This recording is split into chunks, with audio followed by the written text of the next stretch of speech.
কবর প্রতিদিন ডাক দিয়ে বলে আনা বাইতুদ দুধ।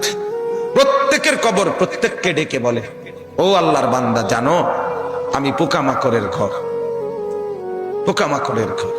তুমি তো সেই বান্দা যে একটা মশা কানের পাশ দিয়ে উড়ে গেলে তোমার ঘুম বন্ধ হয়ে যায়, চোখ মিলে যায়। একটা মশার গুনগুন আওয়াজ সহ্য করতে পারো না। একবার কয়েল, একবার অ্যারোসোল, একবার মশারি, এরপরও তুমি চাও যে একটা মশাও যেন আমার কানের কাছে গুনগুন না করে।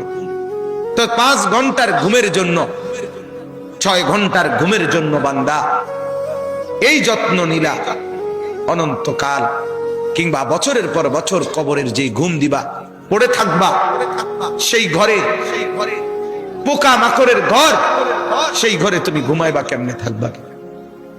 আমার বাপ, আমি থাকবো কিভাবে? আমি থাকবো কিভাবে বলে?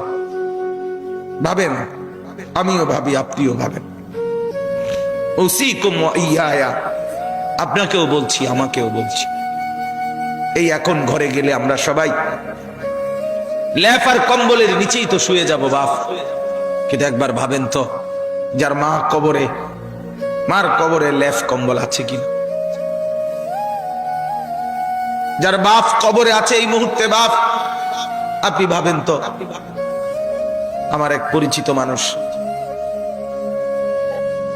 একতলা বাড়ি করছে ঢাকা, 4.5 কোটি টাকা খরচ করে, শুধু একতলার মধ্যে খরচ করছে।